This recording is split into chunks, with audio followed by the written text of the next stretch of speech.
ನಮಸ್ಕಾರ. ಈ ಅದ್ಭುತವಾದ ವಿಶ್ಲೇಷಣೆಗೆ ಸ್ವಾಗತ. ಇಂದು ನಾವು ಆತ್ಮಪ್ರಜ್ಞೆ ಮತ್ತು ಆಂತರಿಕ ಪರಿವರ್ತನೆ ಅಂಥ ಕೆಲವು ಗಹನವಾದ ಆಧ್ಯಾತ್ಮಿಕ ಪರಿಕಲ್ಪನೆಗಳನ್ನು ಒಟ್ಟಿಗೆ ಸೇರಿ ಅನ್ವೇಷಣೆ ಮಾಡೋಣ. ಯಾವುದೇ ಪಕ್ಷಪಾತವಿಲ್ಲದೆ ಕೇವಲ ಮೂಲ ಪಠ್ಯದಲ್ಲಿ ಏನಿದೆ ಅನ್ನೋದನ್ನು ಮಾತ್ರ ನಾವಿಲ್ಲಿ ಅರ್ಥ ಮಾಡ್ಕೊಳ್ತಿದ್ದೇವೆ. ಬನ್ನಿ, ಈ ಸಂಕೀರ್ಣವಾದ ವಿಚಾರಗಳನ್ನು ತುಂಬ ಸರಳವಾಗಿ ಮತ್ತು ನೇರವಾಗಿ ಬಿಡಿಸಿ ನೋಡೋಣ. ಈ ಪಠ್ಯ ನಮ್ಮನ್ನ ಶುರುವಿನಲ್ಲೇ ಒಂದು ಆಳವಾದ ಪ್ರಶ್ನೆ ಕೇಳುತ್ತೆ. ಅದೇನಂದ್ರೆ, ಆತ್ಮದ ಸಾಕ್ಷಾತ್ಕಾರ ಅಂದ್ರೆ ನಿಜಕ್ಕೂ ಏನು? ಕೇವಲ ನಾವು ದಿನನಿತ್ಯ ನೋಡುವ ಈ ಭೌತಿಕ ಪ್ರಪಂಚದ ಆಚೆಗೂ ಏನೂ ಇದೆ ಅಲ್ವಾ? ಆ ಅಸ್ತಿತ್ವದ ಕಡೆಗೆ ನಮ್ಮನ್ನು ಕೊಂಡೊಯ್ಯುವ ಒಂದು ಕುತೂಹಲಕಾರಿ ಆಧ್ಯಾತ್ಮಿಕ ಪಯಣಕ್ಕೆ ಇದು ಅಡಿಪಾಯ ಹಾಕುತ್ತೆ. ಈ ಪ್ರಸ್ತುತಿಯಲ್ಲಿ ನಾವು 5 ಪ್ರಮುಖ ಹಂತಗಳನ್ನು ನೋಡಲಿದ್ದೇವೆ. 1. ಆತ್ಮ ಮತ್ತು ಪರಮಾತ್ಮ. 2. ಪಾವನತೆಯ ಕಡೆಗೆ ಪಯಣ. 3. 84 ಜನ್ಮಗಳ ಚಕ್ರ. 4. ಜ್ಞಾನ ಮತ್ತು ನೆನಪಿನ ಶಕ್ತಿ. ಹಾಗೂ 5. ಆಧ್ಯಾತ್ಮಿಕ ವ್ಯಾಪಾರಿಯ ರಹಸ್ಯ. ಮೊದಲನೆಯ ವಿಭಾಗ, ಆತ್ಮ ಮತ್ತು ಪರಮಾತ್ಮ. ಇಲ್ಲಿ ದೇಹಾಭಿಮಾನ ಮತ್ತು ದೇಹಿ ಅಭಿಮಾನ ಅನ್ನೋ 2 ಅದ್ಭುತವಾದ ಪರಿಕಲ್ಪನೆಗಳ ನಡುವಿನ ವ್ಯತ್ಯಾಸವನ್ನ ಪಠ್ಯ ವಿವರಿಸುತ್ತೆ. ನಮ್ಮನ್ನ ನಾವು ಕೇವಲ ಈ ಭೌತಿಕ ಶರೀರ ಅಂತ ಅಂದ್ಕೊಳ್ಳೋದು ಬರಿಯ ಭ್ರಮೆ. ಅದನ್ನೇ ದೇಹಾಭಿಮಾನ ಅಂತಾರೆ. ಆದರೆ ಈ ಶರೀರದ ಮಿತಿಗಳಿಂದ ಆಚೆ ಬಂದು ನಮ್ಮನ್ನ ನಾವು ಗುಣಲಕ್ಷಣಗಳನ್ನು ಹೊಂದಿರುವ ಒಂದು ಸೂಕ್ಷ್ಮವಾದ ಜ್ಯೋತಿರ್ಬಿಂದು ಅಂತ ಅನುಭವಿಸೋದಿದೆಯಲ್ಲ, ಅದೇ ನಿಜವಾದ ಆತ್ಮಸಾಕ್ಷಾತ್ಕಾರ, ಅಂದ್ರೆ ದೇಹಿ ಅಭಿಮಾನ. ಇದು ನಮ್ಮ ದೈನಂದಿನ ಯೋಚನಾ ಲಹರಿಯನ್ನೇ ಸಂಪೂರ್ಣವಾಗಿ ಬದಲಾಯಿಸುವಂಥ ಒಂದು ವಿಚಾರ. ಆದರೆ ಇಲ್ಲೊಂದು ಅಚ್ಚರಿಯ ವಿಷಯ ಇದೆ. ಕೇವಲ ನಮ್ಮ ಸ್ವಪ್ರಯತ್ನದಿಂದ ಈ ಸಾಕ್ಷಾತ್ಕಾರ ಪಡ್ಕೊಳ್ಳೋಕೆ ಆಗಲ್ಲ ಅಂತ ಪಠ್ಯ ಬಹಳ ಸ್ಪಷ್ಟವಾಗಿ ಹೇಳುತ್ತೆ. ಎಷ್ಟೇ ದೊಡ್ಡ ಮಹಾನ್ ಸಾಧು ಸಂತರೂ ಕೂಡ ಈ ಸಂಪೂರ್ಣ ಆತ್ಮಸಾಕ್ಷಾತ್ಕಾರವನ್ನ ದಯಪಾಲಿಸಲೂ ಸಾಧ್ಯವಿಲ್ಲ. ಕೇವಲ ಪರಮ ಅಸ್ತಿತ್ವ ಅಂದ್ರೆ ಪರಮಾತ್ಮ ಮಾತ್ರ ಆತ್ಮಕ್ಕೆ ಅದರ ನೈಜ ಮತ್ತು ಶಾಶ್ವತ ಸ್ವರೂಪವನ್ನ ಪರಿಚಯಿಸಬಲ್ಲನು. ಈ ಇಡೀ ಆಧ್ಯಾತ್ಮಿಕ ತತ್ವಜ್ಞಾನಕ್ಕೆ ಇದೇ ದೊಡ್ಡ ಅಡಿಪಾಯ. 2ನೇ ವಿಭಾಗ, ಪಾವನತೆಯ ಕಡೆಗೆ ಪಯಣ. ಈ ಪಠ್ಯದಲ್ಲಿ ಬರುವ ಅತ್ಯಂತ ನಿರ್ಣಾಯಕ ಅಂಶ ಅಂದ್ರೆ ಪತಿತ ಪಾವನ. ಆ ಪರವಶಕ್ತಿಯನ್ನ ಈ ಹೆಸರಿನಿಂದಲೇ ಕರೆಯಲಾಗಿದೆ. ಅಷ್ಟಕ್ಕೂ ಪತಿತ ಪಾವನ ಅಂದ್ರೆ ಏನು ಗೊತ್ತಾ? ಆತ್ಮಗಳನ್ನ ಈಗಿರುವ ಅಶುದ್ಧ ಮತ್ತು ಕೆಳಮಟ್ಟದ ಸ್ಥಿತಿಯಿಂದ ಮೇಲೆಕ್ಕೆತ್ತಿ ಅವುಗಳನ್ನು ಮತ್ತೆ ತಮ್ಮ ಮೂಲ ಶುದ್ಧ ಸ್ಥಿತಿಗೆ ಮರಳಿಸುವ ಏಕೈಕ ದೈವಿಕ ಶಕ್ತಿ ಅಂತ ಅರ್ಥ. ಮನುಕುಲದ ಸಂಪೂರ್ಣ ಶುದ್ಧೀಕರಣಕ್ಕೆ ಈ ದೈವಿಕ ಹಸ್ತಕ್ಷೇಪ ಕಡ್ಡಾಯವಾಗಿ ಬೇಕೇ ಬೇಕು ಅನ್ನೋದನ್ನ ಈ ಮೂಲ ಪ್ರತಿಪಾದಿಸುತ್ತೆ. ಶಿವ ಭಗವಾನುವಾಚ ನನ್ನೊಬ್ಬ ನನ್ನೇ ನೆನಪು ಮಾಡಿ. ಇದು ಈ ಪಠ್ಯದ ಒಂದು ಬಹುಮುಖ್ಯ ಸಿದ್ಧಾಂತ.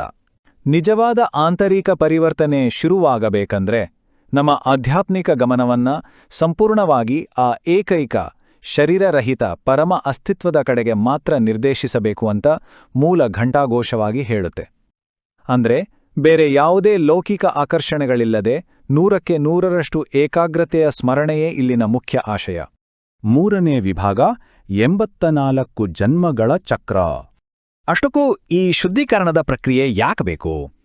ಇದನ್ನ ಅರ್ಥ ಮಾಡಿಸೋಕೆ ಈ ತತ್ವಶಾಸ್ತ್ರ ಕಾಲದ ಒಂದು ದೊಡ್ಡ ಚಕ್ರವನ್ನೇ ನಮ್ಮುಂದಿಡುತ್ತೆ. ಮೊದಲಿಗೆ ಸತ್ಯಯುಗದಲ್ಲಿ ಆತ್ಮಗಳು ಸಂಪೂರ್ಣ ಶುದ್ಧ ಸ್ಥಿತಿಯಲ್ಲಿ ತಮ್ಮ ಪಯಣವನ್ನು ಶುರು ಮಾಡುತ್ತವೆ. ಆಮೇಲೆ ಏನಾಡುತ್ತೆ ಅಂದ್ರೆ 84 ಜನ್ಮಗಳ ಸುದೀರ್ಘ ಪಯಣದಲ್ಲಿ ಕೆಳಮುಖವಾಗಿ ಸಾಗುತ್ತಾ ಆತ್ಮಗಳಿಗೆ ಆಧ್ಯಾತ್ಮಿಕ ತುಕ್ಕು ಅಥವಾ ಕಲ್ಮಶ ಅಂಟಿಕೊಳ್ಳುತ್ತೆ. ಅಂತಿಮವಾಗಿ ಪ್ರಸ್ತುತ ಅಶುದ್ಧ ಯುಗವಾದ ಕಲಿಯುಗವನ್ನು ತಲುಪ್ತವೆ ಅಂತ ಪಠ್ಯ ವಿವರಿಸುತ್ತೆ. ಈ ಇಳಿಕೆ ಅನಿವಾರ್ಯ, ಹೌದು, ಆದರೆ ಇದರ ಬಗ್ಗೆ ಅರಿವು ಮೂಡುವುದೇ ಆಧ್ಯಾತ್ಮಿಕ ಪಯಣದ ಅತಿ ಮುಖ್ಯವಾದ ಘಟ್ಟ. ಈ ಇಳಿಕೆಯ ಚಕ್ರವನ್ನ ಅರ್ಥ ಮಾಡ್ಕೊಳ್ಳೋಕ್ಕೆ ಮೂಲದಲ್ಲಿ ನಕ್ಷೆಯ ಅಥವಾ ಮ್ಯಾಪ್ನ ಒಂದು ಅದ್ಭುತ ಉದಾಹರಣೆ ಕೊಟ್ಟಿದ್ದಾರೆ. ಈಗ ನಕ್ಷೆಯಲ್ಲಿ ಬೇರೆ ಬೇರೆ ದೇಶಗಳನ್ನ ಗುರುತಿಸೋಕೆ ನಮಗೆ ಒಬ್ಬ ಶಿಕ್ಷಕ ಬೇಕಲ್ವಾ? ಅದೇ ರೀತಿ ಈ ಬೃಹತ್ ಕಾಸ್ಮಿಕ್ ನಾಟಕದಲ್ಲಿ ನಮ್ಮ ನಿಖರವಾದ ಸ್ಥಾನ ಏನು ಅಂತ ಅರ್ಥ ಮಾಡಿಕೊಳ್ಳು ನಮಗೆ ದೈವಿಕ ಮಾರ್ಗದರ್ಶಕನ ಅಗತ್ಯ ಖಂಡಿತ ಇದೆ.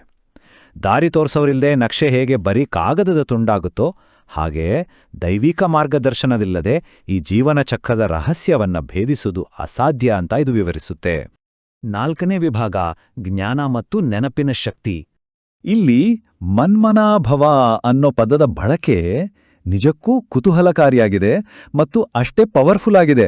ನಮ್ಮ ಹಿಂದಿನ ಕರ್ಮಗಳ ಹೊರೆಯನ್ನ ಸಂಪೂರ್ಣವಾಗಿ ತೊಳೆದುಕೊಳ್ಳಲು ಇಲ್ಲಿ ಸೂಚಿಸಿರುವ ಮಾರ್ಗವೆಂದರೆ ಆಳವಾದ ಸ್ಮರಣೆ. ಇದನ್ನೇ ಪರಮಾತ್ಮನೊಂದಿಗಿನ ಮುರಿಯದ ಬೌದ್ಧಿಕ ಸಂಪರ್ಕ ಅಂತ ಪಠ್ಯ ವಿವರಿಸುತ್ತೆ. ಬುದ್ಧಿಯನ್ನ ಸಂಪೂರ್ಣವಾಗಿ ಆ ಪರಮಶಕ್ತಿಯ ಮೇಲೆ ಮಾತ್ರ ಕೇಂದ್ರೀಕರಿಸುವುದೇ ಇಲ್ಲಿನ ಅತಿ ಮುಖ್ಯ ಸಾಧನೆ. ಇದು ಕೇವಲ ಒಂದು ಪ್ರಾರ್ಥನೆ ಅಲ್ಲ, ಬದಲಿಗೆ ಇದೊಂದು ಉನ್ನತವಾದ ಬೌದ್ಧಿಕ ಸ್ಥಿತಿ. ಸರಿ, ಈ ಸಿದ್ಧಾಂತವನ್ನ ಪ್ರಾಯೋಗಿಕವಾಗಿ ನಮ್ಮ ದಿನನಿತ್ಯದ ಬದುಕಿನಲ್ಲಿ ಅಳವಡಿಸಿಕೊಳ್ಳುವುದು ಹೇಗೆ? ಇದಕ್ಕೂ ಕೆಲವು ಕಾಂಕ್ರೀಟ್ ರೂಢಿಗಳನ್ನು ಮೂಲಪಠ್ಯ ನೀಡಿದೆ. ಉದಾಹರಣೆಗೆ, ಏಕಾಂತ ಚಿಂತನೆಗಾಗಿ ಮುಂಜಾನೆ ಬೇಗ ಏಳುವುದು, ಪಡೆದ ಜ್ಞಾನದ ಸಾಗರವನ್ನೇ ಮಂಥನ ಮಾಡುವುದು, ನಮಗೆ ಸಿಕ್ಕ ಆಧ್ಯಾತ್ಮಿಕ ಒಳನೋಟಗಳನ್ನು ವ್ಯವಸ್ಥಿತವಾಗಿ ಬರೆದುಕೊಳ್ಳುವುದು ಮತ್ತು ಈ ಅಶುದ್ಧ ಪ್ರಪಂಚದ ಸೆಳೆತಗಳಿಂದ ಮಾನಸಿಕವಾಗಿ ದೂರವಿರುವುದು. ಅಂದರೆ ಇದು ಕೇವಲ ಓದುವ ಥಿಯರಿಯಲ್ಲ, ಪ್ರತಿಯೊಬ್ಬ ಸಾಧಕನೂ ಅಳವಡಿಸಿಕೊಂಡಲೇಬೇಕಾದ ಕಟ್ಟುನಿಟ್ಟಿನ ಶಿಸ್ತಿನ ಜೀವನ ಶೈಲಿ. 5ನೇ ವಿಭಾಗ, ಆಧ್ಯಾತ್ಮಿಕ ವ್ಯಾಪಾರಿಯ ರಹಸ್ಯ. ಇಲ್ಲಿನ ಅತ್ಯಂತ ಸ್ವಾರಸ್ಯಕರ ಅಂಶ ಅಂದ್ರೆ, ಒಬ್ಬ ಯಶಸ್ವಿ ಆಧ್ಯಾತ್ಮಿಕ ಸಾಧಕನನ್ನ ಚಾಣಾಕ್ಷ ವ್ಯಾಪಾರಿಗೆ ಹೋಲಿಸಿರೋದು. ಒಬ್ಬ ನಂಬರ್ 1 ವ್ಯಾಪಾರಿ ತನ್ನ ಒಂದೇ ಒಂದು ಪೈಸೆಯನ್ನು ವ್ಯರ್ಥ ಮಾಡಲ್ಲ ಅಲ್ವಾ? ಅದೇ ರೀತಿ ಒಬ್ಬ ನಿಜವಾದ ಆಧ್ಯಾತ್ಮಿಕ ಅನ್ವೇಷಕ ತನ್ನ ಒಂದೇ ಒಂದು ಸೆಕೆಂಡ್ ಅಥವಾ ಒಂದೇ ಒಂದು ಆಲೋಚನೆಯನ್ನ ವ್ಯರ್ಥ ಮಾಡದೆ ಅಳಿಯದ ಆಧ್ಯಾತ್ಮಿಕ ಸಂಪತ್ತನ್ನ ಸಂಗ್ರಹಿಸ್ತಾನೆ. ಆರ್ಥಿಕ ಲೆಕ್ಕಾಚಾರಗಳು ಎಷ್ಟು ನಿಖರವಾಗಿರ್ತಾವೆಯೋ, ನಮ್ಮ ಮಾನಸಿಕ ಶಕ್ತಿಯ ಲೆಕ್ಕಾಚಾರವೂ ಅಷ್ಟೇ ನಿಖರವಾಗಿರಬೇಕು. ಯೋಚನೆ ಮಾಡಿ, ನಮ್ಮ ಆಲೋಚನೆಗಳು ಕೂಡ ಒಂದು ಬಂಡವಾಳವೇ ಅಲ್ವಾ? ಇಂಥದ್ದೊಂದು ಶಿಸ್ತುಬದ್ಧ ಮತ್ತು ಅಚಲವಾದ ಆಂತರಿಕ ಸ್ಥಿತಿಯನ್ನ ಕಾಯ್ದುಕೊಳ್ಳುವ ಮೂಲಕ ನಾವು ನಿಜವಾದ ಸಂತೋಷವನ್ನ ಪಡ್ಕೋಬಹುದು ಅಂತ ಪಠ್ಯ ಹೇಳುತ್ತೆ. ಯಾವುದೇ ಲೌಕಿಕ ಸಂಪತ್ತು, ಅಧಿಕಾರ ಅಥವಾ ಸ್ಥಾನಮಾನಗಳು ಕೊಡಲಾಗದಂತಹ ಶಾಶ್ವತವಾದ ಮತ್ತು ಅವಿನಾಶಿ ಸಂತೋಷ ಇದು. ಹೊರಗಿನ ಪ್ರಪಂಚದಲ್ಲಿ ಎಷ್ಟೇ ಏರುಪೇರುಗಳಿದ್ರೂ ಒಳಗಿನ ಅಲುಗಾಡದ ಸ್ಥಿತಿಯೇ ನಮ್ಮ ಜೀವನದ ಅತಿದೊಡ್ಡ ಖಜಾನೆ. ಈ ವಿಶ್ಲೇಷಣೆಯ ಕೊನೆಯಲ್ಲಿ ಈ ತಾತ್ವಿಕ ಪಠ್ಯ ಒಂದು ಕಣ್ತೆರೆಸುವ ಪ್ರಶ್ನೆಯನ್ನ ನಮ್ಮ ಮುಂದಿಡುತ್ತೆ. ನಮ್ಮ ದೈನಂದಿನ ಮಾನಸಿಕ ಶಕ್ತಿ ನಿಖರವಾಗಿ ಹೇಗೆ ಖರ್ಚಾಗ್ತಿದೆ?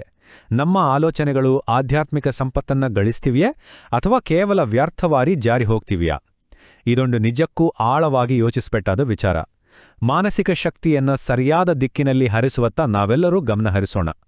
ಈ ಗಹನವಾದ ವಿಷಯವನ್ನ ಅನ್ವೇಷಿಸಿದ ಈ ಪ್ರಸ್ತುತಿಯಲ್ಲಿ ಜೊತೆಯಾಗಿದ್ದಕ್ಕೆ ಧನ್ಯವಾದಗಳು. ಹೊಸ ಒಳನೋಟಗಳಿಗಾಗಿ ಈ ವಿಚಾರಗಳನ್ನು ಮುಂಬರುವ ದಿನಗಳಲ್ಲಿ ಖಂಡಿತ ಮೆಲುಕು ಹಾಕಿ. ನಮಸ್ಕಾರ.